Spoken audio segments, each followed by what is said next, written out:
here and say, hello, everybody. Welcome to the 10K Project. We are the largest community of investors who are funding Black businesses for as little as $100 per investment. The concept is super simple. When 10,000 of us get together, we put in $100 each. That's $1 million. We can start funding our own businesses. We can profit from our own innovation. We can create jobs in the community, and we can help build Black wealth. So we do these Building Black Wealth webinar series. It's free to the public. Anyone can join in.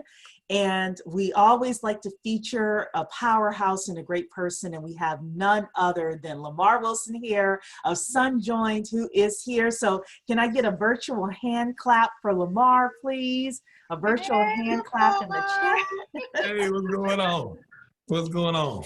We want to recognize our family in here from Wilmington, Delaware, Bessemer, Alabama, Philadelphia, Nashville, Augusta, Georgia, East Palo Alto, California, the Mansfield, Dallas, Fort Worth, Texas area, Norwich, Connecticut, Brooklyn, DMV in the house, Richmond, Jonesboro, Georgia, DC, Atlanta, Chicago, Maryland, Virginia. So you have a lot of people here from all over the place, Lamar. And awesome. I'm sure more people are going to tell you where they're coming from. So awesome. You ready to preach tonight? I mean, listen, y'all just ask me some questions. I'll try to answer them to the best of my ability. All right. Well, why don't we get started with Sunjoined itself. And you have a tagline, with Sunjoined. So I want you to start off with like what that is, you know, what the essence of Lamar Wilson is and what you're trying to do within the community. Yeah, so thank you very much, everybody, for having me. Shout out to everybody out there all across the country and the world. What they're doing at the 10K Project is amazing. And hopefully we can talk about that while I'm on here as well. But basically, Sunjoined is an idea that is about together we're better, right? That's the tagline she's talking about, together we're better. And I truthfully believe that. That is the essence of who I am. I believe that if we all work together, if we learn how to utilize the power of networks, we can all benefit from it. And I know that's part of 10K Project as well, right? Like I know that's what you guys believe as well. So Sunjoined is a network of hemp farmers, hemp producers, hemp distributors, all set up to control an entire vertical in the burgeoning hemp industry in the United States. We've been around almost a year now. It's almost been a year. We raised money last year from about 1,100 investors. And the thing about that was I wanted to make sure that the investors were also farmers, were also distributors. So about 600 of those signed up to can be distributors. And right now we probably have about 200 or so that are active, and we're slowly bringing people on. But it's been an amazing year, man. I mean, a lot of people say it couldn't be done. We do have a network of 1,100 investors. Many of them are African-American. Many of them are selling Sunjoined products that have been grown by Sunjoined farmers who basically most of them currently, because of COVID and everything, most of the farmers that we're working with right now, and of course, African-American farmers. So we're building a network of unity. At the end of the day, that's what it is. It's a network of unity, and anybody who doesn't believe that that can happen, we are living proof, and we always believe in, you know, patient, consistent togetherness. So it's not about us going from 0 to $1 billion in the first year. It's about us building that foundation, being slow and patient and methodical, but making sure that all along the way that everything that we do is around being patient, staying consistent, and most of all, staying together through love, pretty much. So yeah, that's pretty much what Sunjoined is, and it's probably the most fun company I've ever been a part of.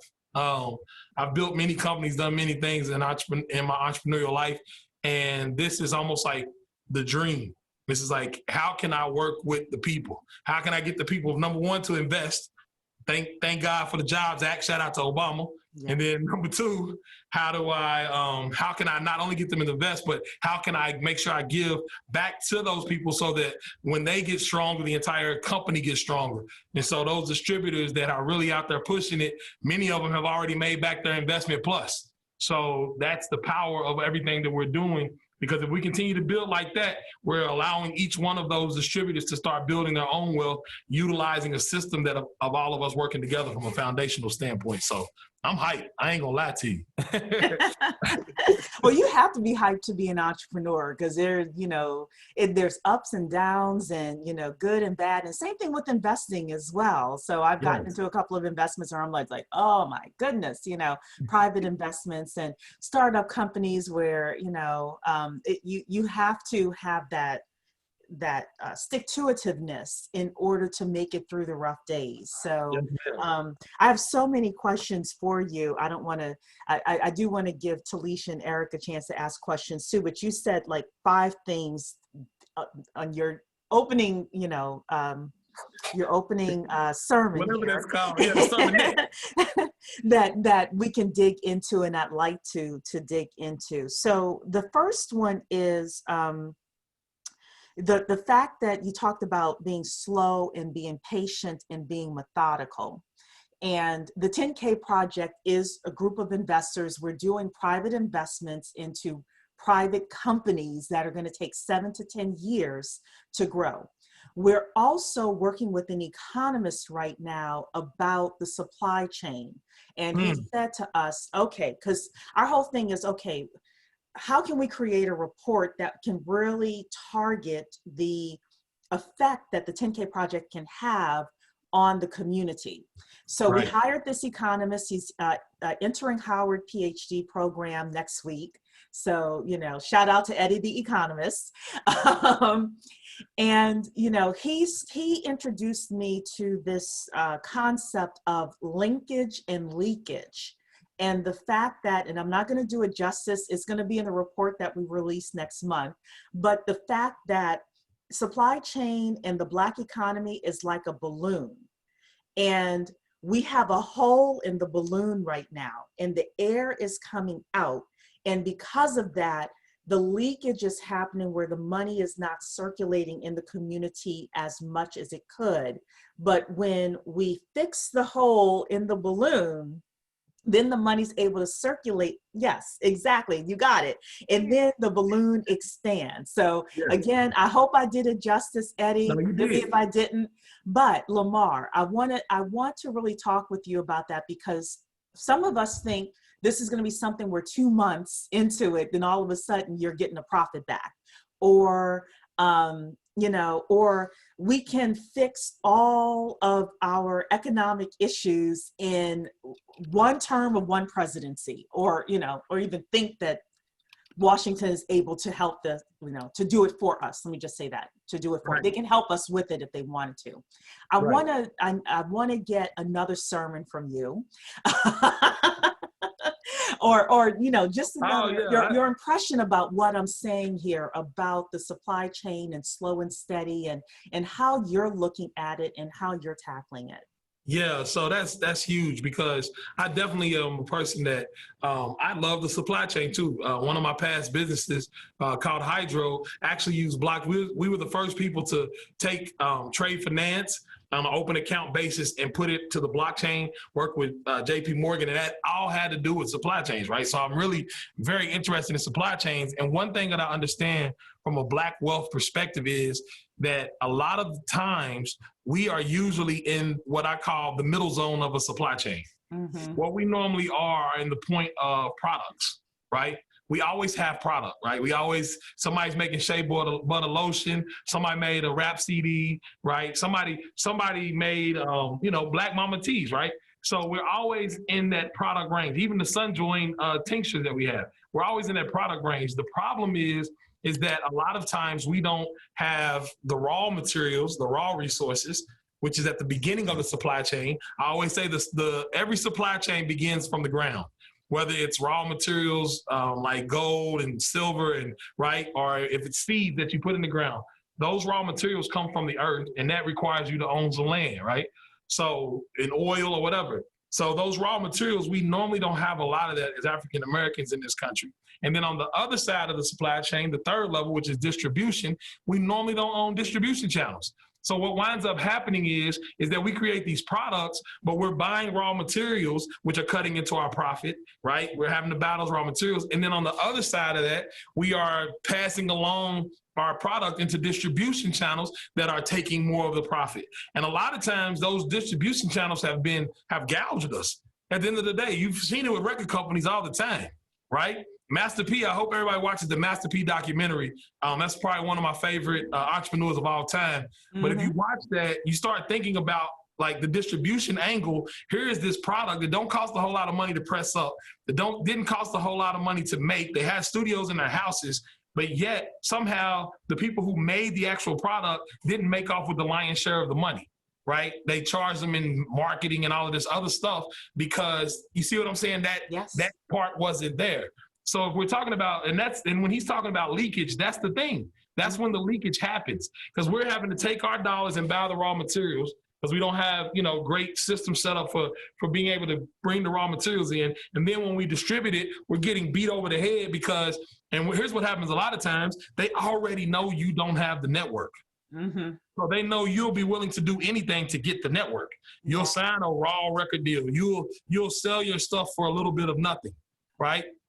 And that's what we're trying to reverse with Sunjoined, because what we're trying to do is make sure that the people on the outside get their fair share. And so if everybody gets their fair share, what you have is a healthy, holistic supply chain. And it's funny because me working with the company I had before and talking to large companies like Procter & Gamble and all of that, all of these large companies are starting to focus on holistic health in the supply chain.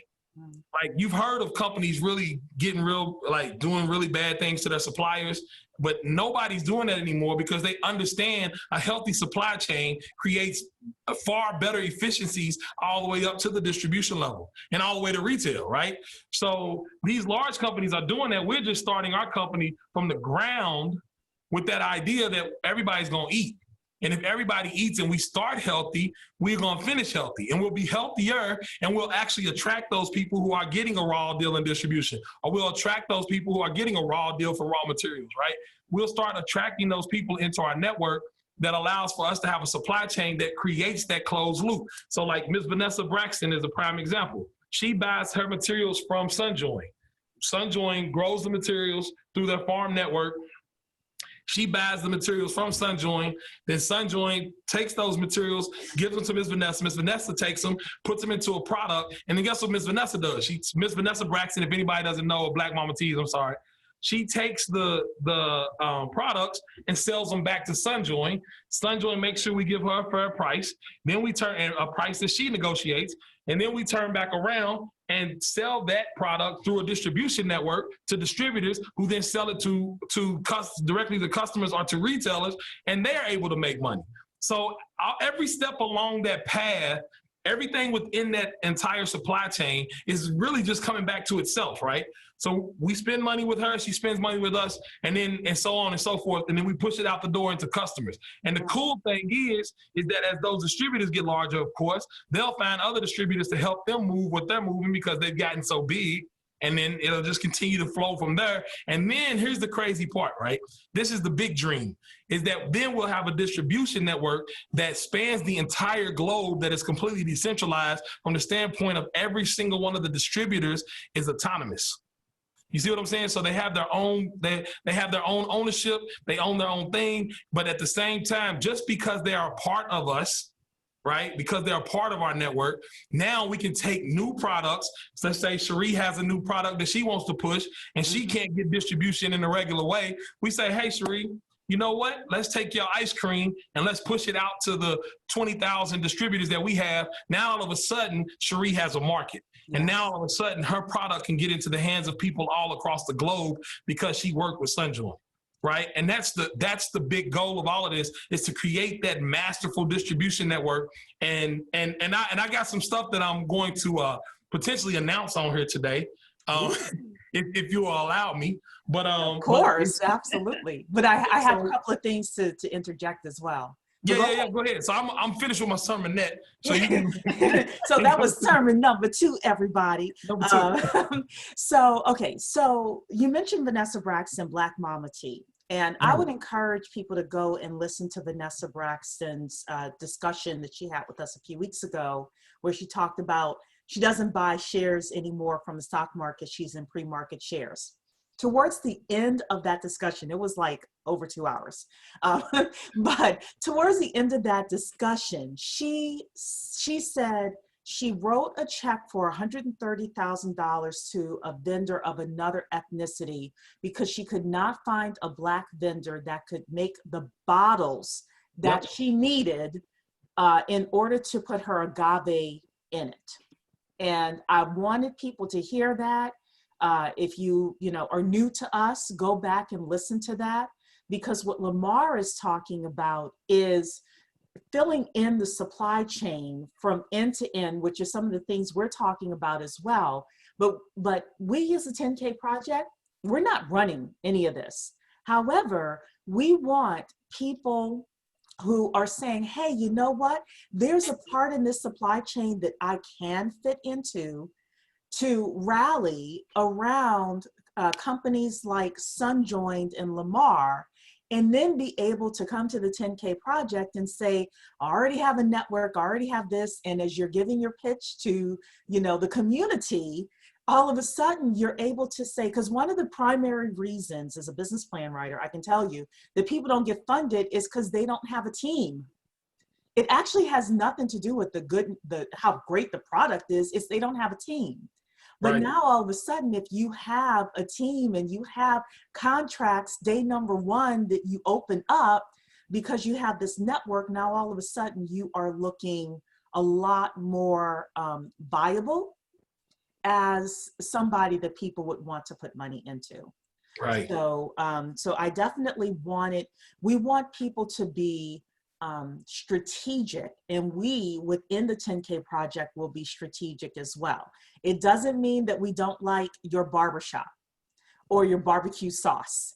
Right. It does mean that we are going to be strategic with regards to the types of companies we bring on, so that we are able to maximize the number of jobs, the number of businesses, and the wealth that is happening within the community.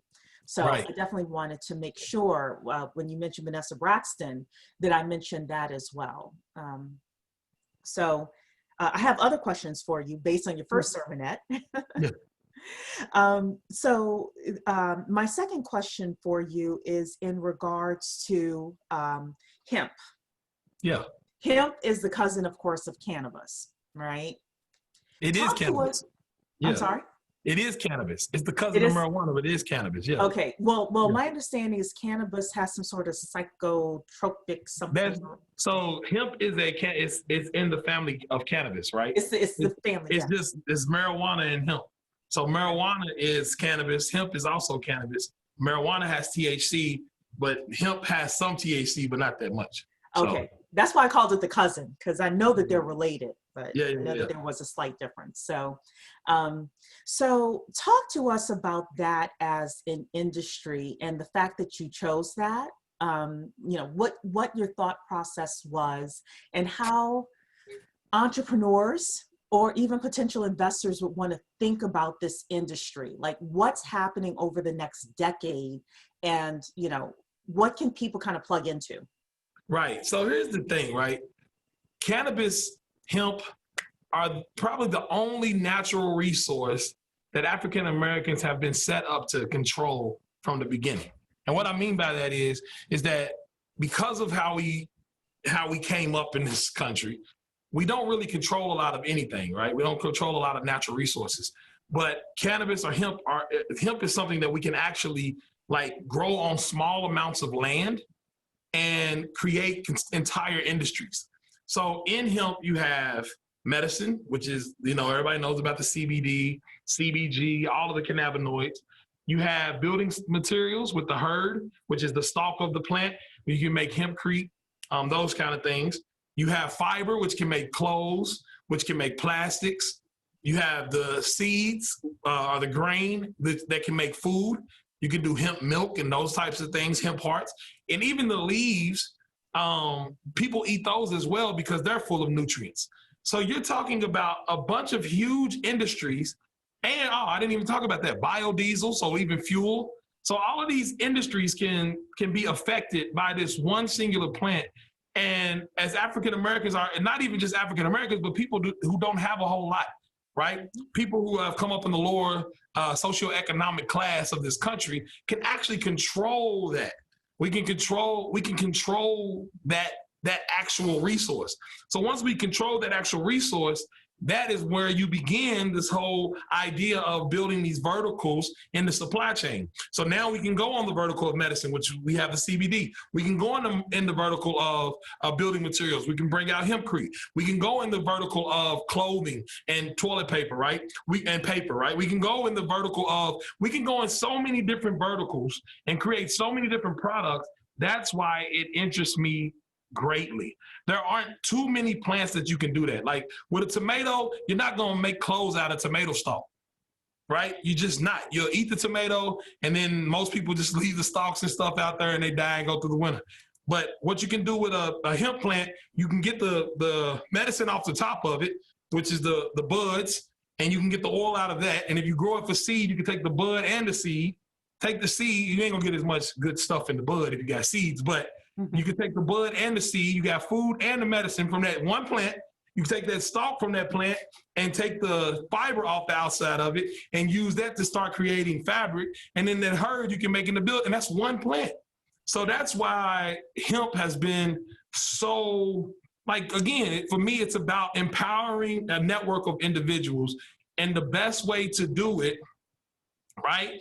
And the best way to do that is to make sure that you control it from the seed, from the ground. Like if you can control it from the ground, now all of a sudden we have the ability to build all types of companies on top. And like right now we've brought in Vanessa Braxton, which is Black Mama Tees. And then we have another young lady named Sasha Johnson, who actually does Simply Made. So they use our materials. So think about that. That's two entrepreneurs that have access to a new network because they use the raw materials that we create. And our goal is to make sure that we find people in all of those verticals. So if you want to build a hempcrete company, come holler at us. We'll try to get you the herd to build your hempcrete company. We'll work with our farmers to get you the herd to build your hempcrete company so you can go and start building houses. If you want to do clothing, we'll work with our farmers to get fiber types of varieties so that you can take that fiber and go build and go make clothes and create textiles. It's in plastics or whatever you want to do, we'll work with our farmers to make sure that we get that to you. And then we'll use our distribution network to move your stuff. So you can immediately say, okay, all right, I'm doing hempcrete, right? And I want to sell hempcrete to the masses. Well, we have all of these distributors all across the globe. We wind up getting like 15 or 16 different countries investing in to Sunjoined through WeFunder. So you got 16 different countries represented, and here you have this guy who wants to come in, or this woman that wants to come in, probably going to be a woman, because as you can see, we mostly have women entrepreneurs, and this is just how it is. Everybody who's been hitting me up have been women. I'm just being real with you. So me and y'all better. All right, guys, step it up. Yeah, y'all better pick it up.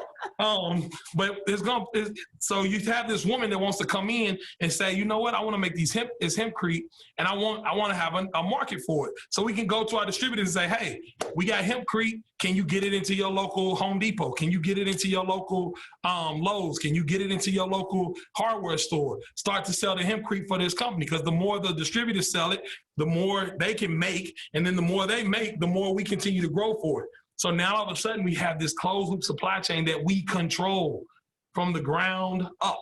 So that's why hemp is so amazingly powerful for me. It's the same reason why I'm in cryptocurrency, right? These things that you can actually control. I think that's what's going to change the scope of how everybody works together, right? It's like you have to get to the point where you get into a control position and not necessarily a sit and wait or a please let me in position. You know what I'm saying? So. Right.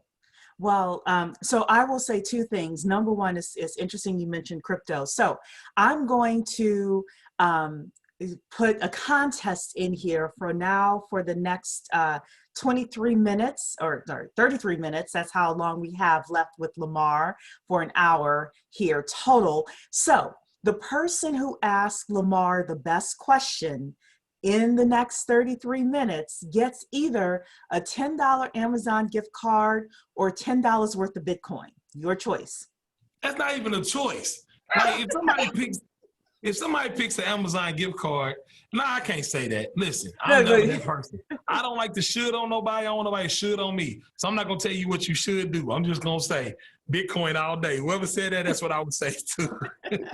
Well, we're going to make it a choice for the person who asked Lamar the best question for the next period of time that we're on, either $10 Amazon gift card or $10 worth of Bitcoin, because I want to see the engagement. I want to see questions coming in. I have one more question, and then I'm going to open it up to Eric and Talisha. So you mentioned raising money from 1,100 people. And one of the issues that people traditionally have with crowdfunding is they don't have the crowd, which is why we're creating the 10K project the way that we are, because we're telling entrepreneurs, if you bring the innovative idea, we'll bring the crowd. But as somebody who built a crowd, built a following, built a network of people, what are your some of your secrets or tips? Or, you know, I know in the early days of Coinda, I was there. You were like every day in there, rah, rah, rah, you know, talking to your members constantly. But what were the few things that you did that really galvanized people to say, Lamar's going off the cliff, we're going with him? Oh, no, I hope that's not true, because that's one thing I always say. I don't recommend, or I don't de-recommend anything. But here's the thing, and de-recommend is probably not a word, but it's one I made up. But here's the thing. I just try to be real. Like, at the end of the day, I just try to be real. And that's really all it boils down to. I just try to be very genuine in who I am, stick to what I've been doing before I met everybody on the internet, right? Been doing the same thing for pretty much all my whole life. And I don't know, like, to be honest, the only tips I have are be nice, love people, work together. Just standard, be kind to other people. But I just, to be honest, I just thank God for the ability to be able to do that. Like, it's just something that I've been able to do. Now, the other group, what is that? The Boycott the Silent group, that's a little different, right? And that'll just come from an idea that I put on a page. Both of those are just ideas that we put up, and then it resonated. But Boycott the Silent was just an idea I put on my own Facebook page. And I just said, you know what? I said, I wonder if there's other people out here will be willing to do some of this stuff. And I put the page up, and it got 10,000 people in a day. And so, you see what I'm saying? So Coinda, I think, it's just been time. People are ready to try to figure out how we can eradicate economic oppression. I think that's just the timing thing. I guess Boycott the Silent was the same thing, right? It's just the timing thing. But I think the biggest part is to just continue to engage and just be real and be as genuine and be transparent and honest as you possibly can be, and just keep moving. I think that's the biggest thing. And building crowds, I don't know what the special formula is. I couldn't tell you. I could pull a guy off the street and tell him to do the same thing I did, and he'll get 3 people. I don't know. I have no special formula, sis. Real talk. All right. You see, I get real I get real shy about that stuff, because I don't know. Like, I could write an article about some of the things I saw that you did that I think worked really well. I was just doing it naturally, yeah. But and that's the thing. I think you do it naturally, whereas others don't quite know how. So just, but anyway, that'll be something that's in our knowledge. Let's write that book, and then you co-write it, and we'll put it out there for the world. It doesn't even need to be a book. It could be an article. Like, look. There you go. Yeah, for 500 words. That's all I need. Yeah. So I'm going to open it up to Eric and Talisha to ask their questions. Cool. I want to say there's so many questions. Since you upped the ante with the Bitcoin, I think we need to make sure we get these questions to Mr. Lamar, because people want their Bitcoin. So. Well, we will make sure to get all of the questions answered, but I do want Eric and you as well, Talisha. I know you guys have some things you want to say. Well, you know what, can I just ask this? Because listen, Lamar, my dad was a farmer, so I grew up like that, working on the farm and all of that. So I know that life really well. I follow your Sunjoined Instagram page, and I'm always seeing you out in the field and everything like that. So, but I got to ask more, because what I was first exposed, to you was through Boyce Watkins, Digital Underground investment group. And I really have been always just amazed at, you kind of like transition where and people don't know, Lamar's like a blockchain. Lamar's a crypto OG, y'all. This is like, he's being modest, but that's the truth of this, all right? Lamar's that man. That's the truth of this. So this is what I think I had to ask. Like, how did you, because we talk about this with, some of the investors who will be going on the platform is, kind of looking at those things that pique your interest, that you are interested in. Maybe you have, but how did you kind of pivot where, to see it like this and to see you so passionate about it, it's just really infectious. But how did that happen? How did you cultivate it? How did you bring that up? Man, I'm going to tell you what. I try to lead my life by 3 words: light, freedom, and love, man. And Bitcoin and hemp both just represent freedom to me. And so if I'm going to spend a whole lot of my life building and working on something, it has to be around those things. You know what I'm saying? Like, and of course, as you can see, Sunjoined is the love part, right? And free, like, that's just how it is with me, man. So when I saw cryptocurrency and I learned about it, and I learned about Bitcoin, at first I was like, Bitcoin, like, what is that? So I was like, threw it off. And then I actually read the white paper and it hit me. I said, this is a way for me to control my own money, which to me means freedom, right? So when I saw that, I was like, man, I got to get into this. So then I built a wallet, and most people don't know, we were literally one of the only wallets you could, at one point, we were the only wallet you could get on iOS, like in the whole world, right? We were the only wallet you could get because Apple banned all of them. So that kind of got us some publicity. They was like, how did these 2 black dudes out of Lexington, Kentucky, like build something that only people can use? So when we built that wallet, it just started triggering in me, right? And I taught myself all of that stuff. Cryptography, I didn't have nobody else just sitting there reading books and papers and everything, right? And then hemp, it hit me when I started seeing those supply chains, like back in the day, this is before it was legal or anything, and I started seeing like, hey man, like this thing can make everything. Like you can get everything from this plant, and if somebody can control that, now all of a sudden you can build a lot of value. And so you take cryptocurrency, here's the thing, most people saying I pivot. Listen, I'm still big crypto. I'm still blockchain. It's just that you have to build, right? And people can't see the entire mural until you finish painting it in. You dig what I'm saying? Like everybody can't see everything that you're doing until you finish it, and then they go, oh, okay, that's what that was. You ever seen those things where the guy flips the paint upside down, he's painting, you can't tell what it is, and he flips it up, you're like, ah. That's literally how I feel like I'm building this thing right now. Like I have not dropped off of my core principles. I'm still doing a little bit on every single side, but I realize that you have to grab lightning in a bottle when it comes and then build that foundation under it, right? Because if I didn't go after the hemp right now, by the time I started, if I try to just stick with just crypto, by the time I went after it, we wouldn't be able to build what we're building right now. We wouldn't have had the mind share of people, the 1,100 people that wanted to invest and understand what's going on, because it's big.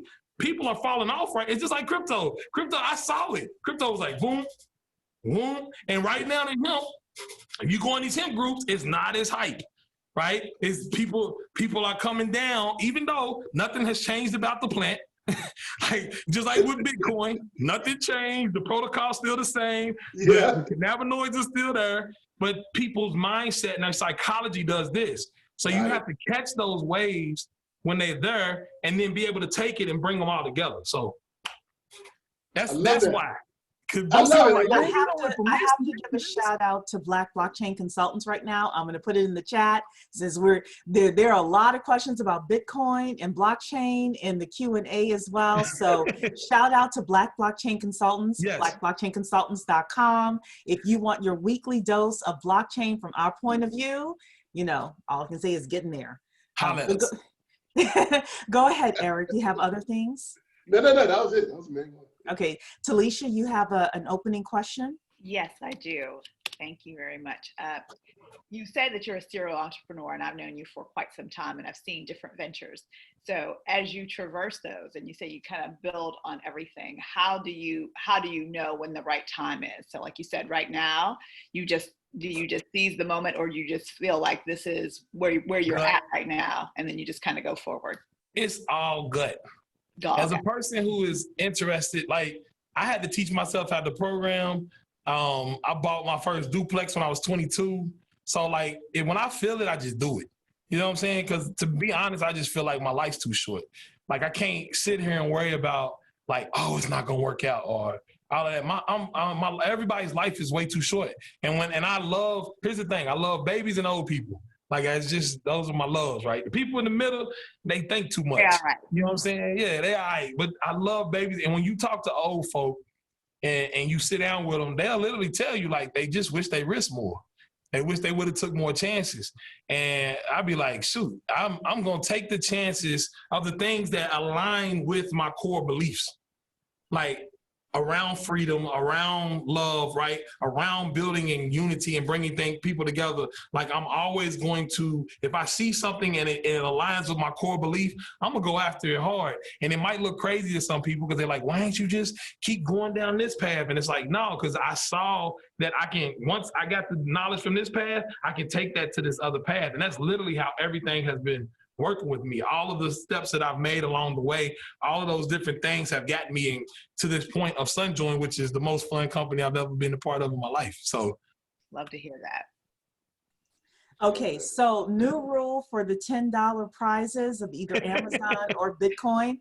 Your question must be in the Q&A, because now we have so many questions that we're going to read them in the Q&A, and your question must be submitted by 7:15 Eastern time.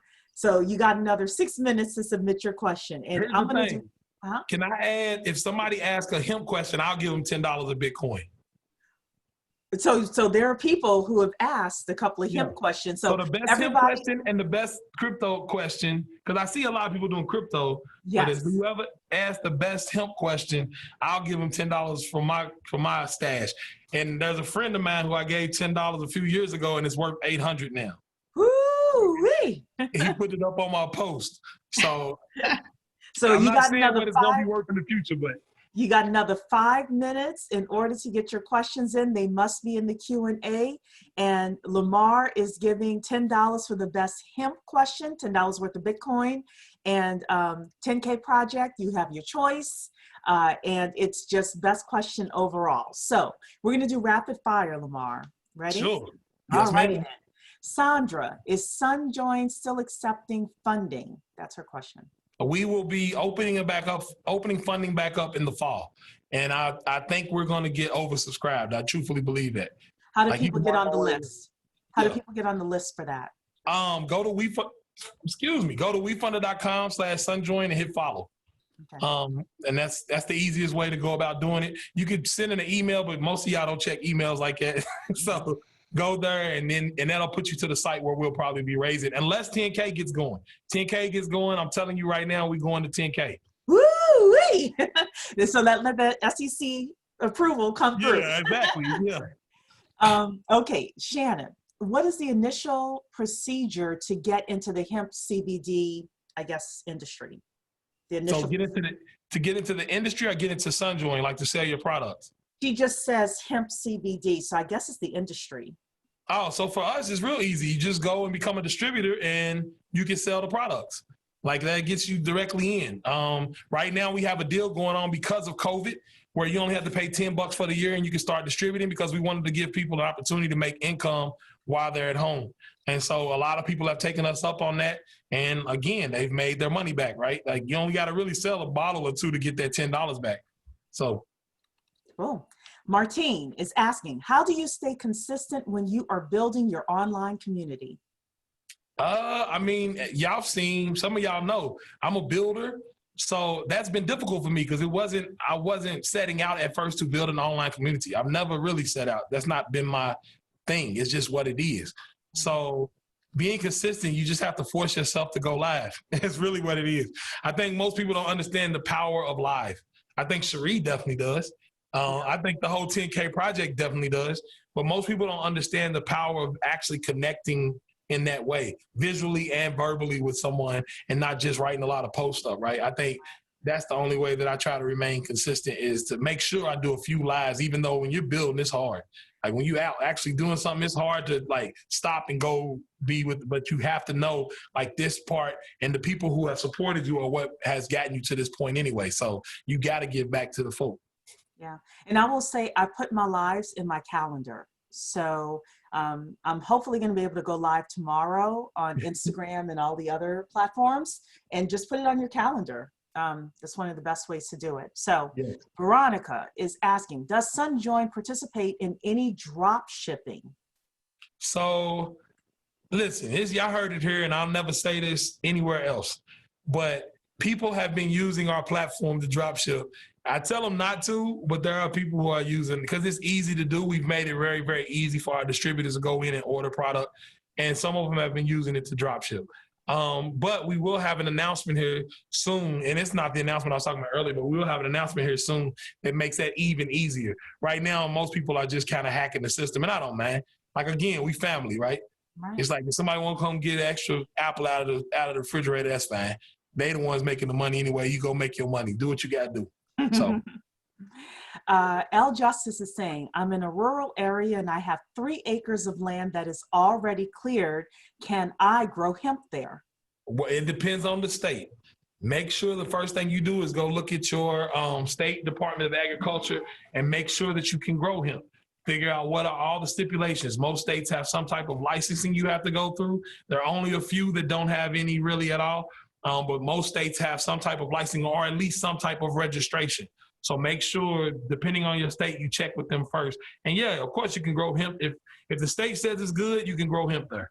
And just make sure you abide by all of those guidelines because some states are still treating it, even though it's federally legal, they're still treating it like the cousin marijuana. So. Mm-hmm. How do I get into Bitcoin? This is a question from Maria. She wants to get into Bitcoin. So getting into Bitcoin is way easier than it used to be. I I got some of my first Bitcoin on Mt. Gox. If y'all ever read about that, that's how long ago it was. I used to buy Bitcoin from the Starbucks. Like I would find somebody on local Bitcoins, go to the Starbucks and buy Bitcoin. But now you can literally go into, I think, Robinhood has Bitcoin. Is that right? Yes. I know Cash App definitely has Bitcoin. Mm-hmm. I used to be completely wholeheartedly like, go buy your Bitcoin and put it on your own wallet. But there are so many people coming in now that you need to, if you want to buy Bitcoin, buy it and then try to learn how to get it off those dang on exchanges. You know what I'm saying? Get custody of it first. But if I always say this, if it's on one of those exchanges, it's not yours because that's the whole power of Bitcoin. But I understand where we are right now. So it's easy to buy it. You can go to Coinbase, or I don't recommend Coinbase, but you can go to Cash App or Gemini or one of these other exchanges and buy Bitcoin fairly easy. And I'm sure, I can't say I'm completely sure, but I think you'll start seeing your own bank start giving you options to buy Bitcoin pretty soon based on what happened with the regulator. So, Arsha is asking, why is Bitcoin anonymous and how is that an advantage? it's not. Bitcoin is not anonymous at all. And I'm going to tell you, it's getting less anonymous the more we keep buying all of our stuff through Cash App, the more we keep buying stuff through Robinhood, because what happens is that you are KYC'd into each one of these platforms. Whenever you're trading dollars for Bitcoin, you are not anonymous anymore, period. Like, and that's the God honest truth. And understand that. Like, if you somebody who is nefarious and trying to use it for something else, you will be caught faster than if you just use cash, because every on and off ramp has to KYC and they have to know who you are, which means they can immediately attach you to the Bitcoin address. So even Bitcoin in itself is not anonymous. It's what we would call pseudonymous, because guess what? Even if Cherie sent me Bitcoin that had never been on an exchange or anything, I still know Cherie's the one that sent it to me. And all it takes is them to twist my arm, waterboard me or something, and I'll tell them Cherie was the one that gave me the Bitcoin. So people might not be able to see it on the chain, but at the end of the day, the fact that you sent the coin to somebody else is pseudonymous and not necessarily anonymous. Yeah, and also a couple of years ago, Coinbase was required to give over their documents of people who were purchasing. So yeah, anytime the government sees revenue, tax revenue leaving, they get on top of it. So a couple of years ago, they said, "Oh, well, shoot, let's get ahead of this." So, right. Tangent is asking, greetings, great brother. I'm moving to Nevada to start my own business. My question is, are you hiring? I could place orders for you working from home. Well, here's the thing. We're not really hiring, but like I said, we're letting you make your own business. Become a distributor. I mean, there's the one woman that I was talking to yesterday. She is killing it so much, like, and she's just a teacher who is, you know, hadn't been able to work all summer, and I'm talking about literally killing it. Like, she's doing a really good job. So instead of saying come work for me, because we don't really have that many employees, nobody even really works for me. My wife came to work with me, but she don't get paid either right now. So it's like, we don't really have employees. The best thing to do is create a product or become a distributor or become a farmer. That's the way we trying to bring people into this network. So, and if you need to help with that kind of thing, like, just holler at me and we'll see about helping you. And matter of fact, Miss Cherie, that's what she does. She'll help you make a business plan, the whole nine, right?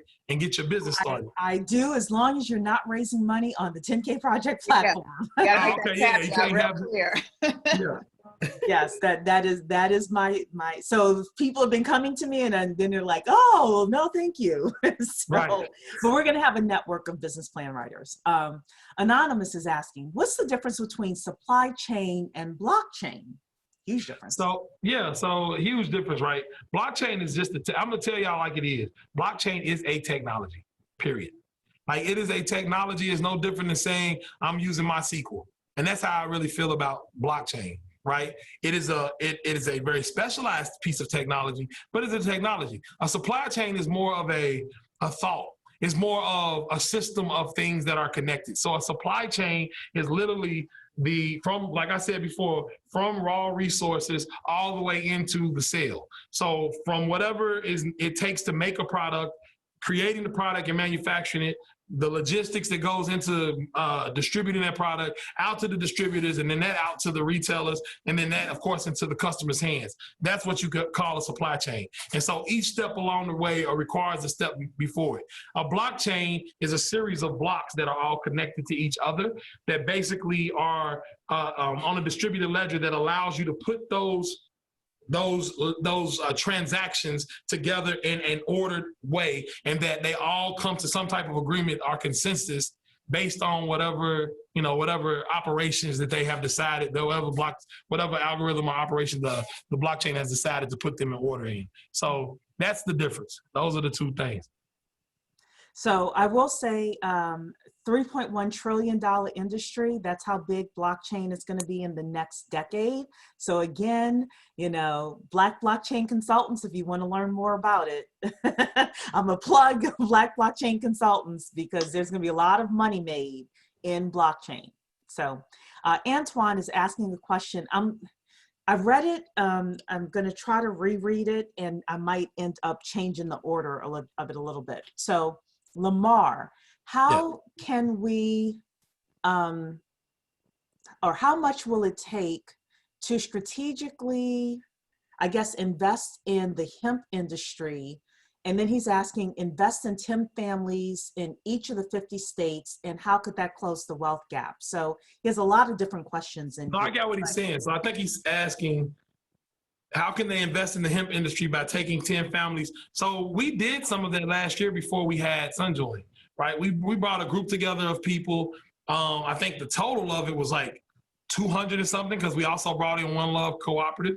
But we brought these companies together to invest in a farmer, and we used a lot of that farmer's material in what we're selling in Sunjoined right now. So you can easily come together, put together your money. I don't know if it was a young lady or a gentleman that said they had 3 acres. I didn't see the name when you said it.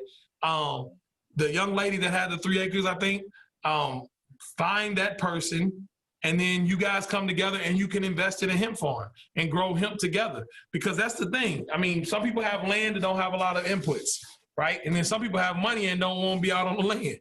Right. So come together, make those types of arrangements, and make your farm, your investment farm, a Sunjoined farm. And then when we need product, we'll come to you to buy it. There's no guarantee that we'll do it, because like even right now, you see how the market is, and you see what all of these people are doing in these hemp groups. But the whole thing is that if you are connected with us, we're going to come to you first, period. Arsha is asking, is Sophie a good tool to get Bitcoin? Sophie, I've never heard of Sophie. SoFi? I don't know this. Yeah, I haven't heard of SoFi. Like, I'm so old school, a lot of these platforms, like we used to research them all the time on my page. Like, they'll tell me about them, I'll go find them. But yeah, I haven't heard of Sophie. are so fire. So this next question is from Madeline, and Madeline, you are the first person that's in the running for my $10 or 10K's project $10, Amazon gift card or a Bitcoin. Is Sunjoined considering an IPO in the future? No, And be SEC compliant, please, with your answer. Yeah. So this is what I'm gonna say. The goal and the hope is that one day we go public. That's all I say. That's our goal. At some point, we want to make this a public company because we want everyone, again, to benefit from that. This company is of the people, for the people, by the people. And that's just real. And so if we can have that type of a company go public, it would be amazing, right? It'll be a beautiful, beautiful thing. So, I mean, there's a whole lot of steps before that. We got to get there. We got to get to those steps first. But I would hope in the future that we would have the opportunity to make this one of the greatest public companies the world has ever seen, like real talk. DS is asking, what was the hardest decision you ever had to make towards the path to your success, and what mistake did you learn from the most? I love that question too. Man, oh my gosh. Dang gone. The hardest thing I ever had to do. Man, just to be real, when I used to own a couple ice cream stores, and I was so young. I was 25 when I bought them. By the time I was 27, I had to close them down. The movie theater left, and it wasn't, it's something you can't control. The movie theater is bringing in all our sales, and bruh, sister, I don't know who said it, bruh, sister, whatever. That was the hardest thing I ever had to do, was to close them things down, because I put so much time and effort into them, and I was so young, and I had a young family, and I just thought that was the end. Like, real talk. I literally thought that was the end. And biggest mistake, the biggest mistake, I don't even know if I can talk about it. Just hiring look, here's the thing. Hiring a person that you thought was good only to have them sabotage you, and you just not know enough to get rid of them, so they literally continue to sabotage you. You know what I'm saying? Like, I don't know how, like, not being able to see that, not being able to see a backstabber. You know what I'm saying? And that's a big mistake. So it screws with your trust on new people, right? But that's probably the biggest mistake. But the thing I recovered from that is that I realized that was that individual, and you still have to learn to, you know what I'm saying? But yeah, that person was with me for a while, and they were doing a great job, and then things looked like it was going really well, and you don't know. Here's the thing. You don't know who your real people are until you don't have a lot, or until you have a whole lot. Like, when you don't have nothing, you'll find out who your real friends are. And when you have a whole lot, you'll find out who your real friends are. Because some people who was your friends when y'all on the same level, they get a little bit jealous when you're not. Whew. So, just be careful about that. But that was probably one of my larger mistakes, is not being able to see that. So Antoine is asking, oh, I'm sorry. And DS, that goes on my finalist list as well for best question. Antoine is asking, can we get the government to be the investor to make it a part of the Black reparations policy? I don't even think we have to go as far as reparations. Here's the thing. Because we're in agriculture and there aren't that many Black farmers, the USDA has special projects and programs for Black farmers. If we all work together, there are things we can potentially do. I was on a call. I don't even know if I was supposed to be on the call. Guy invited me to a call, and it just happened to be Jesse Jackson on the phone from Push Coalition, the Rainbow Push Coalition. And he was talking, and I was like, I started, because they were talking with some other farmers, and I was talking about hemp, and he basically said, yeah, of course there's money out there. So here's the thing. If hemp farmers come together, say we're going to work together, we could probably get money from the federal government to create processing plants for our farms, like, real talk. And we could probably get that kind of money and those kind of funds from the government, because number one, we're disadvantaged, and number two, this is the industry, and it's what's needed to make sure that all of these farmers are successful. So I truthfully think you can get money from the government without even having to go all the way to reparations, which, when that comes, it comes. But before then, let's just get what we can get. You know what I'm saying? Right. Well, the other thing I will say is, politically right now, the U.S. manufacturing and supply chain system showed the huge flaws in it. And I personally believe that the government is going to be making corrective actions to make sure that we are not as dependent on other nations as we have been in the past. So that's just my personal belief. I agree. Yes. Shannon is asking, I have been reading cannabis ventures online and I see that big corporations have made it hard to enter into the cannabis market. You have to have major money to become a distributor or a grower. In order to level the playing field for minorities, the major players have created initiatives to provide avenues for African Americans and other groups to enter the market. Are there any minority associations in the hemp industry that I could get more information from? There is, what's it called? Minorities. I know it's like Minorities for Cannabis. Minorities. My buddy pretty much runs it, and I can't think what it's called. It's an acronym, MM4C or something like that. Gosh, I cannot remember that. Why did it just slip me? Listen, look up CJ Tutorials on on Instagram. And then you can probably find it. Listen, y'all gonna make me look this up while I'm on here, but yeah, there are definitely you can look it up. People want the information, so we'll give you a minute to look it up here. Yeah, let me try to get that real quick for y'all. Can y'all still hear me? Yeah, we can hear you. Okay, yeah, because I didn't switch my phone over to go straight to Instagram. Okay. So let me go find my buddy real quick. My man CJ. Let's see. This is funny. In the meantime, while Lamar is ask me some more questions. Yeah. Okay, I was gonna say, in the meantime, while Lamar is doing that, we have 60 people here. So if you're not a member of the 10K Project, we want to invite you to come and take a look at the 10K Project. We are the largest community of investors who are funding Black businesses for as little as $100 per investment. And when 10,000 of us get together, we put in $100 each. That's $1 million. We can start funding our own businesses. We can profit from our own innovation. We can create jobs in the community, and we can help build Black wealth. So I would invite you to go to the website, take a look at it. We are active on Facebook. We're active on YouTube. You can see a full presentation of what we're doing. Every Monday at 6 p.m. Eastern Time, we do a live Q&A session, so you're able to come and ask questions. And ultimately, we hope that you will become a member of our organization. So Lamar, did you find CJ Tutorial? Yes, I found it. It is Minorities for Medical Marijuana. It's M4MM. Oh, and Lee had written that down too. Minorities for Medical Marijuana. Yes. Lee wrote that, or Lee, yes, wrote that in the chat. So I could not think what that was for anything. But yeah, it's Minorities for Medical Marijuana. I think it's one of the larger groups in the country. And they are really fighting hard. I know they were even down at our state capitol fighting for it, because we still have, of course, some systemic things that don't seem like they racial, but if you think about the root of the problem, like, it is pretty much racial, because the reason why people don't have land, or the reason why they don't have enough acreage to grow, and the reason why you're not allowed to grow in certain areas, in urban areas, is crazy, right? You basically have cut a certain group of people out of opportunity. And so, yeah, it's very necessary that we continue to support those types of initiatives and make sure that everybody is, good on that standpoint, from that standpoint. yeah. Let me see if I can get that back. Uh-oh. Yeah, you're frozen now, but we can still that's what I'm saying.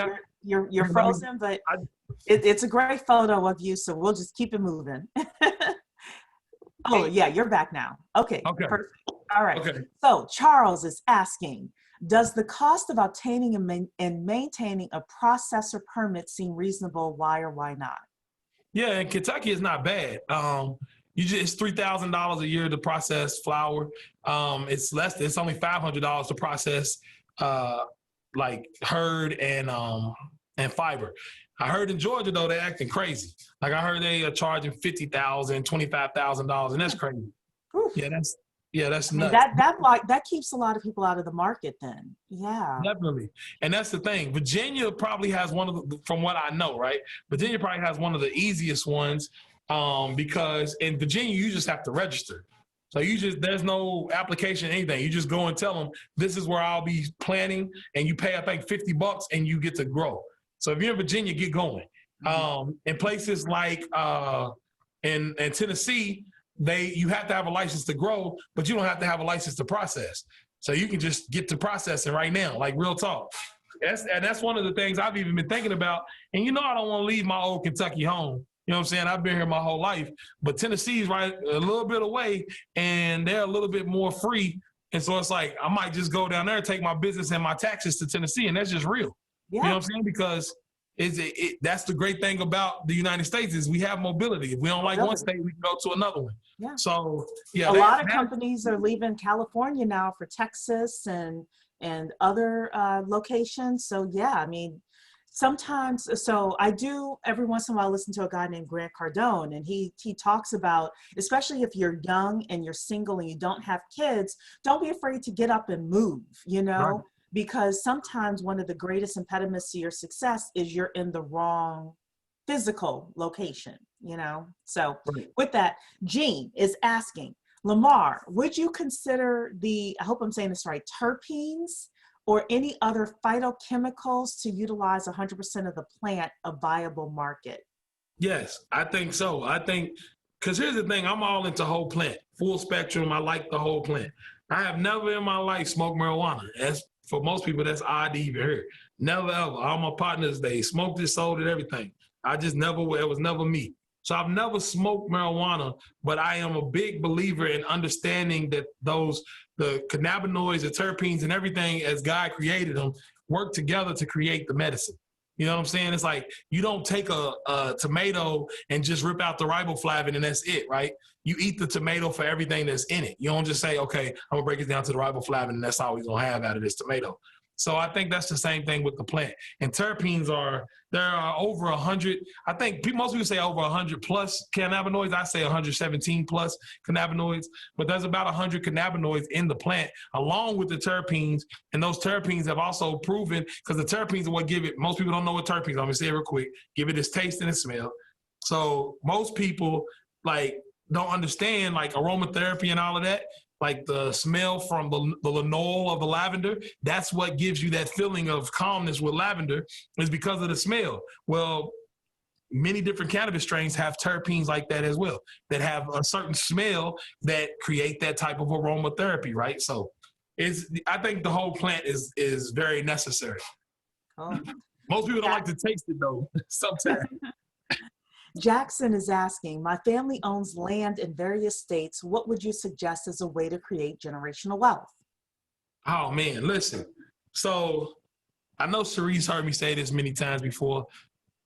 Generational wealth to me is more about self-sustainability than it is about money, than it is about more cash, so to speak.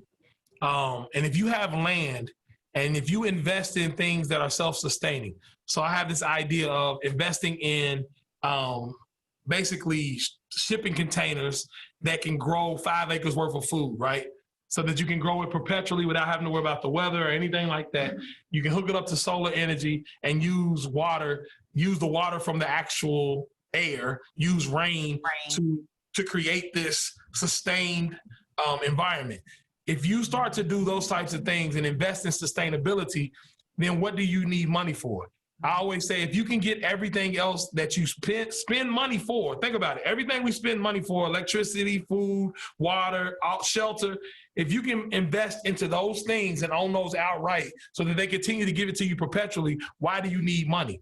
Then what happens is any money that you bring in from that point can now, and once you've been sustained in that way, all the income you bring in from that point can now be invested.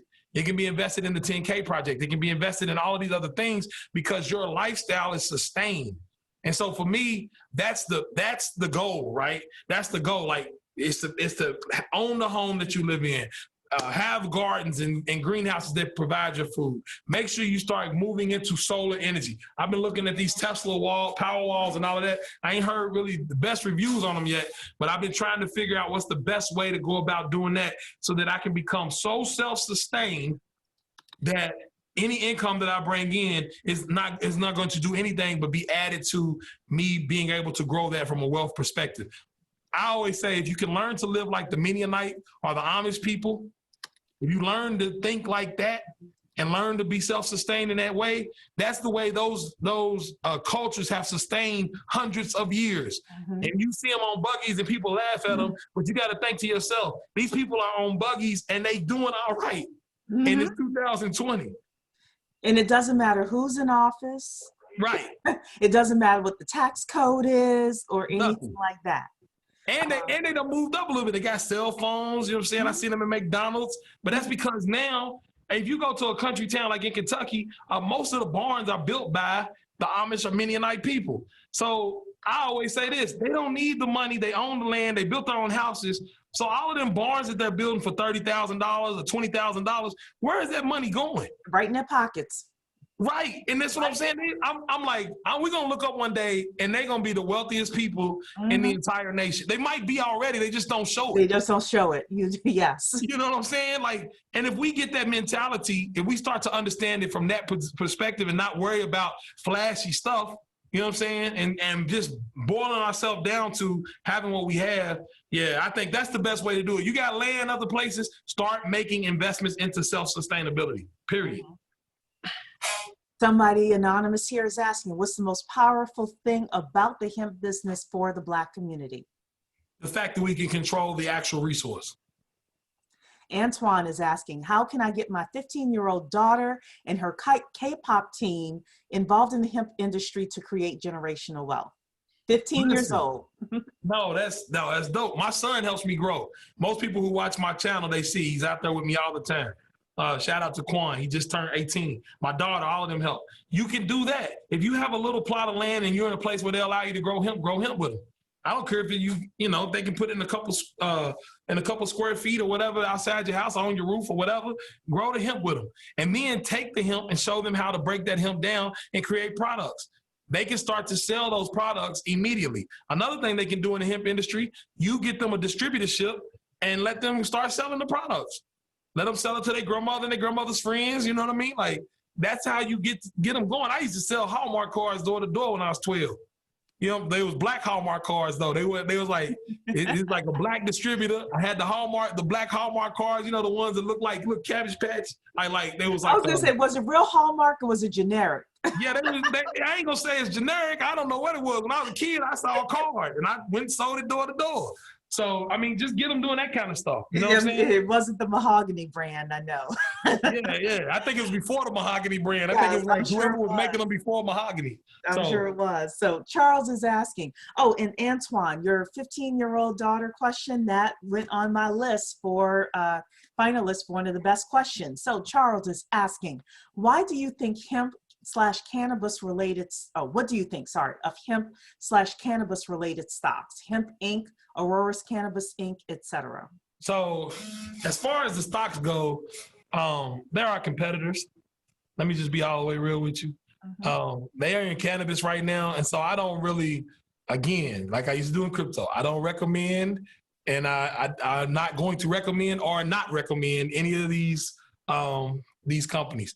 I say they are competitors because we're going, like, the way we're building this network, we are going to be able to take all of them on. It's just we're coming from a different direction, right? We're coming from the bottom up instead of the top down. So, and we're gonna take them by storm because we're gonna have the network. They're not gonna have the network. They'll have customers, but they won't have the network of everybody working together. So, Aurora, we coming. Charlottesville, we coming. Just letting you know, we all coming, and that's real. So that's what I think about them.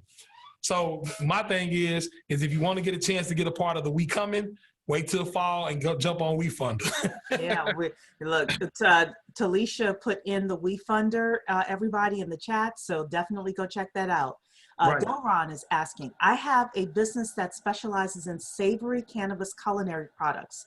For example, butter, olive oil, coconut oil, etc. I would like to start producing cookware with hemp-made handles and silicone-covered ends. How can I make it into a legal, profitable business with your business? So no, you talking about just hemp? You make hemp butter? We don't have hemp butter. The problem is that most of our stuff that we sell now is non-perishable because we don't have anywhere to store it in our fulfillment center. Our fulfillment center don't ship butters and those kind of things. Here's the thing though. If you want to ship it yourself, holler at me. And we'll figure out a way that when people order it through the distribution network, you can send it out to them from where you are. Here's the one stipulation. You have to buy your hemp and CBD from Sunjoined. That's how it works. If we're going to move your product, it has to be cyclical. It has to come back around. So we all have to work together. But I mean, I think it's legal. Don't be afraid to sell hemp stuff. It's legal. It is legal. It is legal. Check your state, because some states might not allow you to sell CBD foods, but CBD hemp byproducts are legal. Don't be afraid. You can do it legally. And the hemp, you were talking about the hemp handles. Yes. Girlfriend, boyfriend, I don't know who it is. Again, I don't know who it is. Whoever said it, yes. Come up with that. Figure out what it is you need. If you need stalks, if you need hurd, if you need fiber, let me know and we'll get it to you. And my email is lamar@sunjoined.com. So everybody knows that, lamar@sunjoined.com. Marisha's asking, what is an untapped market for hemp besides food sources, paper, and textile? Those are pretty untapped because the thing is those take pretty good investment up front, a little bit of capital up front to get the machines to be able to do that at scale. So those are pretty untapped. Let's see. Gosh, what's some other stuff that you could do with the hemp? I mean, listen, my man talking about making handles. I had an idea. There's a guy who came up with a bioepoxy, completely natural bioepoxy. If you take that and hemp fabric, you could pretty much make the same thing you're making what you could do with fiberglass, right? And I saw him make this tent in Bali. A friend of mine, they made a tent in Bali that's been there for 3 years out of a bed sheet. So they got a bed sheet sitting on like some bricks, and it literally is like a house for somebody. And it's been up for 3 years and has not fallen down or anything like that. So yeah, I mean, I think those are untapped markets because we haven't started really using that in the United States because the margins for them, we don't have the end products to create the margins that make it beneficial for investment. You get what I'm saying? Like investors want to know that they have good margins before they put money in. So you'll have to come up and be innovative, do your Lewis Latimer, you know what I'm saying? Go get your George Washington Carver, Gary Morgan on and create those products that use hemp and study it and get it going. Perfect. All right, so we have 10 more questions left. We're going to cut it off after these next 10 questions because Lamar's got a family. So the person that asked about that asked all the crazy, like not the crazy, but the ones that you couldn't figure out, that's who I want to give the 10 to. Okay. The hemp question. Yes, so Lamar, Lamar@sunjoined.com. So that person was Antoine, about the 10 families, the 10 families in the 50 states. Antoine High. So you won the $10 from Lamar. Okay, we're going to ask Lamar 10 more questions, rapid fire, and then we're going to wrap it up so that everybody can enjoy their evening. Jackson is asking, I have a processor license for hemp in the state where I live. Are there contacts within Sunjoined that I can reach out to establish a processing company? Lamar @sunjoined.com. I deal with all of those partnerships early on. So I deal with all of those partnerships early on. So if you're trying to create a processing company, you can talk to me. I know a lot about all of the different ways to process it. One thing I don't know is how to get it all the way to fabric.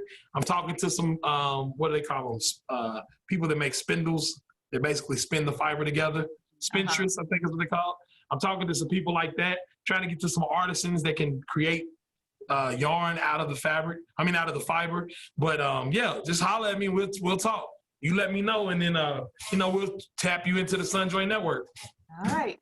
So I'm going to put all of the hemp questions together and then come back to the final crypto questions. So Mimi is asking, what are the advantages and disadvantages of becoming a distributor of hemp and/or CBD? So advantages are you're in a hot space, you're in a brand new space, which means that not many people are going to probably be selling it with you, which gives you a first mover's advantage. The disadvantage is you're in a very new space, right? Which means that you're going to have to do some educating first. There's a lot of education that you have to put out there before you get them. And what I found is the best way, just like any other quote unquote medicine, is to give some of it to people that you feel like it could possibly help. Because when you give it away for free, which is hard for some people because they're like, man, that's the money that, right? But you literally just have to think like a drug dealer.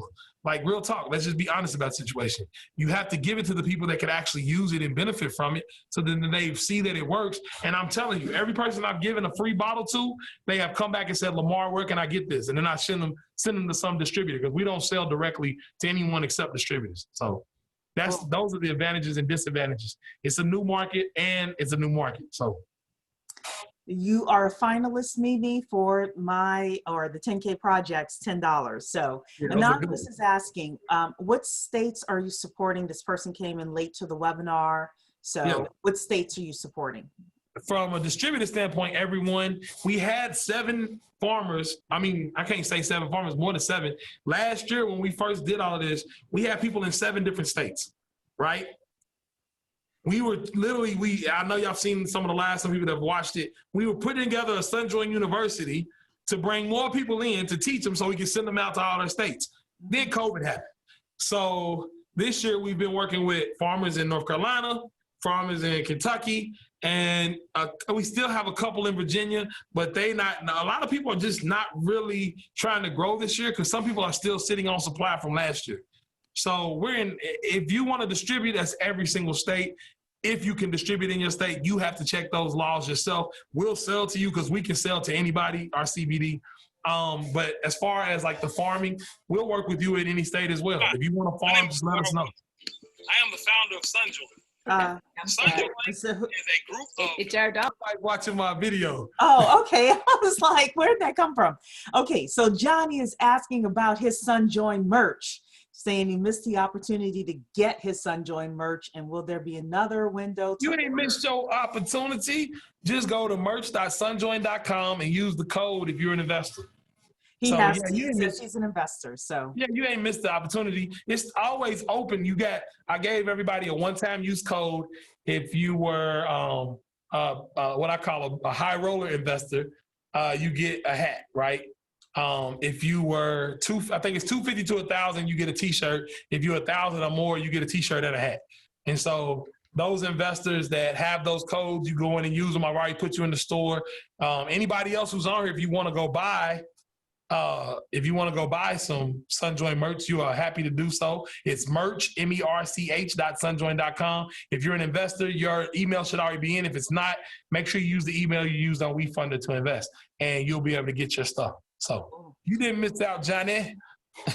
Charles is asking, are you going to get your own weed strain? So here's the thing. We have not started venturing into marijuana yet, but I'm not going to say anything. Signs may show that we may potentially in the future want to get into that. And at that point, yeah, we definitely would come up with our own strains. We have an incredible grower named Caster Williams who has been doing it for a very, very long time. And I know he ain't going to let us go by without having our own strain. Lee is asking, what are you experiencing as a price point for hemp biomass? Oh, Lord. Right now, it's pretty bad. And I mean, and I'm like, I guess it's relative, right? Because before you could get, $60, $70 a pound. I've seen people selling right now for $5 a pound on biomass. So it's pretty rough, which is a benefit for us because we have end products, right? So for us, we just taken our product and put it into a far better vehicle, which is the actual the CBD oil, right? Which has, their own margins and everything.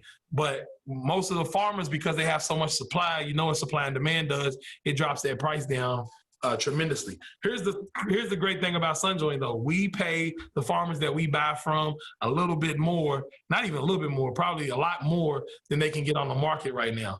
So when we buy from the farm that we worked with last year, when we buy from them, we give them above market prices because like I told you, that's what the goal is to make sure that they are benefiting and the people on the end benefit and the people us in the middle, we're going to be all right if we can build the biggest network in the world. Yeah. Justice is asking, how can I get money to buy tractors and supplies for my gardens? Holler at the USDA and then holler at your extension offices in your counties. You would not believe how much stuff they have for you if you just go ask. Like last year, we were out in North Carolina, and after we did everything, the guy comes to us from the extension office and says, "Cause I wasn't a farmer till last year. like my uncles and all of them, I remember them doing tobacco stuff. But me personally, I was always a software developer. And the guys come to us after and said, "Do you know we had this? What did they have? Plastic layer, what do you call it? Layer mulcher, plastic layer mulcher thing that they could put down." And they was like, "You know, we had that. It was just sitting over. You could have used it." And I was like, "What? We talking about buying it and all of this other stuff?" And they literally had it just sitting there. And so that helped me, right? I learned something from that. That helped me to the game and told me, okay, a lot of these things are doing it, and I've learned a lot now. So yeah, please talk to your counties, talk to your 4-H extension offices. They need to help you. They'll help you. Talk to, especially if you're in a state that has these land grant colleges and universities, definitely talk to them. They usually have pretty good agriculture programs that can help you out. So yeah, talk to those cats. Charles is asking, do you rock with Nappy Roots? What is Nappy Roots? Nappy Roots, they're a band. They're a band. The band? Okay. Yeah. Here's a funny thing. My wife graduated with, what's his name? His name starts with a B. His name was Brian in high school, but they went to the same high school in Louisville. So yeah. Oh. I forgot his Nappy Roots name. Okay, so now our final 3 crypto questions, and then we're going to announce the winner from our end. Okay, so Tanjan is asking, what are the other cryptos to invest in? There are 2 of them. There are a lot more than 2 cryptos, but you already said you're not really. Yeah, I don't recommend advice. I always just talk about it from a technology perspective. Mm-hmm. So I don't recommend. My thing is that go learn about the technology, and if it moves you, it moves you. I always tell people, I tend to own the larger ones, the blue chips, and then I also own CJs, and I actually have some guap as well. So Tivania, shout out to Tivania. So yeah, I have some guap, I have some CJs, and then I have the blue chips. And when I say blue chips, just look at the top ones, and you can just imagine. I would caveat that with learn about the technology as well as the application, because everybody talks about crypto. That's the application of the technology. So make sure that there's a distinction between the 2, and there's a whole lot of purview in between those 2. So talk your mess. You always got to say that, because people just lump them together. We don't do that here. We make that distinction clear as we can. Right. Mm-hmm. Yeah, because people don't understand. Like I saw somebody said there's 2 under that people don't understand. Like Bitcoin was forked and changed into a bunch of different cryptocurrencies even a long time ago. I was asking a buddy of mine who's real big into cryptocurrencies right now. I was like, "You ever heard of Feathercoin?" He's like, "No." I'm like, "Go look it up." I was like, there's so many coins and stuff that have been around that existed at some point and they no longer exist. But like Andreas always says, a cryptocurrency really can't die. If 2 people are willing to run a node, you still got the currency. That is correct. So it really can't die. So Charles is asking, do you have any thoughts on Akon City and Acoin? No, listen, the premise behind what Akon is doing is dope. I actually had the pleasure of interviewing him for Black Enterprise at Tech Connect on stage with him and talked to him a lot backstage. So I think the premise of what he's doing is right? It's like, it's no different than the WER in Switzerland. If anybody ever looks up a currency, I'm giving y'all some homework. It's the WIR. It's called the WER.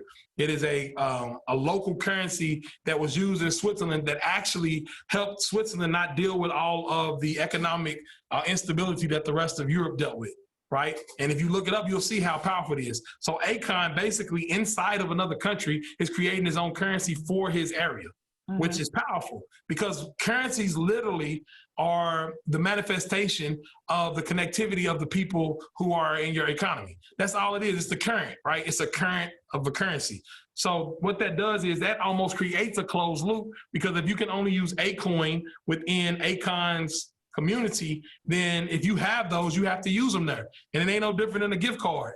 Like some of us sitting around with $25 from Starbucks still on the card because we don't go there no more.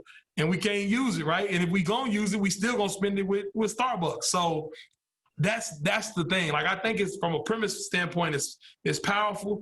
I ain't got nothing really bad to say about it. I'm not gonna say nothing bad about it. I just think from a premise it's very powerful. And I think that if you want to build your own currency, do it. I think everybody should build their own currency because that's really what blockchain does. It literally made currency a free market thing. It literally said you can choose which currency you want to fool with. And that in and of itself adds freedom and choice to what you want to do. So at the end of the day, if you want to build a currency, if you want to go jump with Acon or whatever, get on Acoin or go get Guap or get some CJs, I think everybody should do that. And then let the people decide which ones, who's building the economy that you want to be a part of. Final question here. What's the one important piece of advice you would give to someone who knows nothing about investing but wants to start, I guess, investing in Bitcoin? So you've kind of talked about it already, but. Yeah, anybody who doesn't know anything about it, read. I think that's the most underrated thing in the world is reading. I think most people just try to jump and they watch YouTube videos and all of that. Go read. Like, get the information in you. Get, the Bible says, and all that get an understanding. Go get your understanding, right? Understand it first from that level. Like Miss Shine just did. Like, she just talk your mess, girl. But that's what my daughter always says. But yeah, learn about it from that level and then go put money into something. Yeah. Like, go learn first. Always go read first. Don't think you're going to miss out like that, right? It's going to be around. Like, you might miss out on a small price swing or whatever, but I'm telling you right now, somebody in 2012, 2013, when I started, they felt like they missed. And in 2016, they was like, dang, I missed out. And it's like, okay, you missed out, but why don't you get in now? Well, I think I missed and I didn't make the money. If you would have got it in 2016, think about where it is now, right? Mm-hmm. It's like, at every step along the way in Bitcoin, I've seen this whole area of people say, man, I feel like I missed. Everybody made money and I missed out. It's like, just take your time, learn about what it is that you want to invest in. Like I said, I'm not making any recommendations, and then put a little money in it, what you can afford to lose. Like I always say, put what you can afford to lose in it. And then what I really mean by that is put something in there that you don't care if it goes to zero, because sometimes you got to hold on for dear life on this roller coaster of cryptocurrency. But if you're willing to hold it and put it in there and hold it and then use it for certain things just to keep the economy going, then you'll see what'll happen. It's either gonna be 0 or 1. It's gonna do what you want it to do, or you ain't gonna have nothing out of it. And I think 0 is a far cry away now, to be honest with you. I think we're a far cry away from it going completely to 0. I think there are enough people who are zealots that ain't gonna let that happen. For some of these it's been socialized enough that it's now a part. Yeah. So it may not be, the absolute maximum, but there is no more a minimum. There is no viability at this point. It has gone to at least above 0. So it's at a 1. Right, exactly. This is not investing advice. This is for educational purposes only. Yes. So we have to say that as a platform, and we're protecting Lamar as well.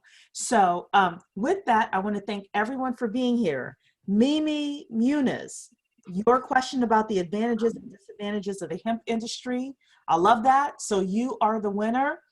Email me info@the10kproject.com. Let us know if you want the $10 Amazon card or the $10 of Bitcoin. And based on that, I will have you talk to one person or the other based on what your decision is. So that's info@the10kproject.com. I want to say the reason I chose that question was because I want people to start thinking strategically as investors and as entrepreneurs. So yes, we want to talk about how we build generational wealth, but we also want to start zeroing in on certain industries and certain sectors. And a lot of that Lamar talked about tonight with regards to hemp, cannabis, supply chain, overall logistics, which he didn't even get into, right. And things like that. So with that, Lamar, final words for us. Listen, I'm going to say what I always say, live love life. I appreciate coming on for the 10K project. You guys be on the lookout for that. I think more and more of these types of platforms have to make it. I think we have to have easier on-ramps into investing. And I think the 10K project is doing something amazing here's the first thing they're doing amazing, they're trying. Some people talk, others do. And these sisters and brothers is over here doing, and so we need to support them, and we need to make sure we stay behind them and try to figure out ways that we can work with them so they can be a part of the network that we're all building.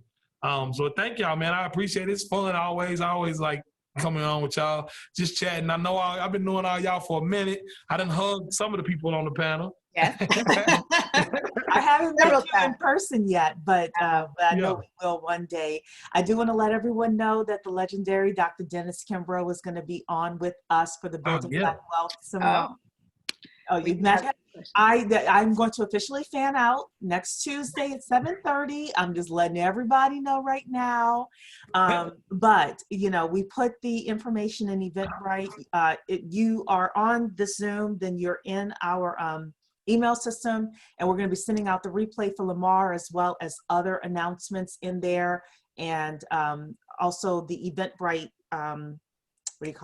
the link will be in there as well for Dr. Kimbrough, as well as a couple of other things, especially if you're members. We have something coming up on August 25th for members that I think you're really going to like. So with that, I want to say, have a great evening. We have one more thing, because Mr. Lamar said he was going to make an announcement. Oh, yeah. So listen, I'm going to add this, right? I said this on a live probably about 3 weeks ago with Miss Vanessa. It was just in passing. The Sunjoined trap houses, which are now called the Sunjoined corner stores, which might even change the name again, they're coming. I have the software pretty much knocked out. I'm going to start bringing in some people. So I'll give you the quick rundown of what the Sunjoined trap house is. It's taking the distribution to the next level. And so with COVID and everything that's going on right now, we're about to open up essential distribution in as many cities as we possibly can, so that you can get your essentials, things that you would normally get at a convenience store, in 2 days. So with no delivery fee at all. So you'll be able to, if you want to get one of these corner stores, holler at me. I've already got a list of people in at least 100 markets, because I just said it in passing. You're the first person that I'm actually like making it real on, because I already have the software.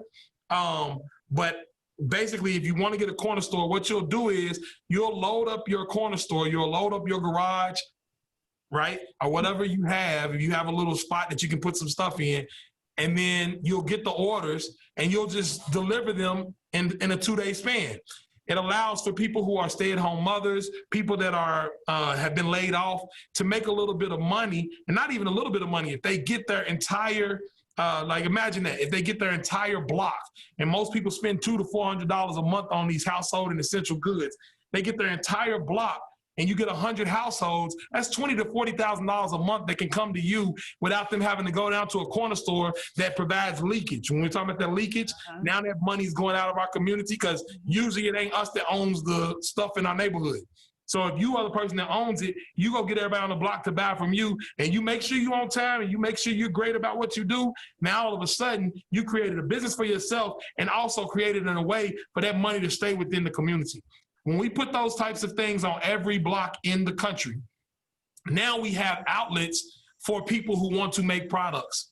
So now we can take Black Mama Teas and push it to 15,000 outlets on the street. So then when people want Black Mama Teas, it goes directly to them. It's taking that distro level of Sunjoined, of the hemp part, and saying we're going to do it for all products because we can, and we need that during COVID. Nobody wants to stand in line.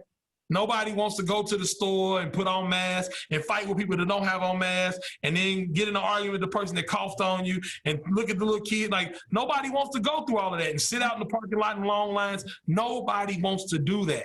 So we're going to try to provide an opportunity for people now, again, to make their own money, be their own business, and provide the application that connects all of them, so that now they can distribute these goods and services to people on their own block, make a little bit of money, and keep the money directly in our neighborhoods. So that's coming. I said, I have the software already. We are about to try to launch with a couple of because you always got to start, right? So we're gonna try to launch again, go slow, patient, consistent togetherness. But if you're interested, give me an email at Lamar@Sunjoined and put the subject line Trap House, even though it's not what it's called no more. But if you want to do it, it's not gonna cost much for you to basically lock down your zip code, because there will be territories, because you don't want people fighting over each other, but there will be territories, but it'll be a small cost to lock down thank you very much, Talisha. It'll be a small price to lock down your territory, but then once you have that, we'll make sure we provide you the application to make sure you get this stuff sold, and that's the game plan. Well, So I'm gonna say 3 words. I'm gonna say 3 words, Amazon watch out. Because if you think about this is exactly the Amazon model. They took care of the distribution, and part of the reason they bought Whole Foods was to lock up distribution, that last mile of distribution. And that's exactly what Lamar is doing, but in a decentralized manner. And this is the last half mile. Oh, You understand what I'm saying? Yeah. Because this is like, right, this is what I call, not many people talk about this, but this is what I call micro distribution. Mm-hmm. This is almost to the point of nano distribution, right? So we're going to build a micro distribution network that allows us to push whatever products through it. Now, y'all keep that part a little bit low. I know they're going to get that far out. Amazon, I'm telling you, they're going to have to either give more to their people than we do. That's the problem. Big businesses are not going to be able to compete with the margins that I can allow everybody else to have. You understand what I'm saying? Yeah. They got all these other shareholders and stuff, and everybody who's in Sunjoined knows we're trying to help the distributors. Everybody knows we're trying to work with the farmers. So everybody's like, yeah, let them get their money. Go get your money, right? Mm-hmm. That's where our point is, and that's what we can do. We can literally win by working together. And I say that over and over again. That's why I'm passionate about it, and we are going to win. Not if we can, we are going to win because we're going to work together. And that's where we are right now. So y'all done got me pumped. Y'all done got me talking again. Love y'all. Yeah, the final sermon. I gotta get out of here. Thank you, Sharice. You said hello. Yes, please, your beautiful wife. So thank you so much for being here. It's Lamar@Sunjoined.com, subject Trap House, Lamar@Sunjoined.com with your hemp questions, your distribution questions. WeFunder, even though they are the competition, WeFunder.com/Sunjoined to get on the wait list. However, we're going to lobby the SEC to get us open so that Lamar could potentially do his raise on the 10K Project platform. But either way, we are 1,000% behind Sunjoined and the work that they are doing. So, and I'm there. Listen, y'all get that done. I'm there. I'm telling you right now. Look, it's the SEC that's going to have to do its part. We did our part. Yeah, I appreciate that every day. Well, thank y'all so much. Thank you. Have a nice See night. y'all later. Yeah. Bye-bye.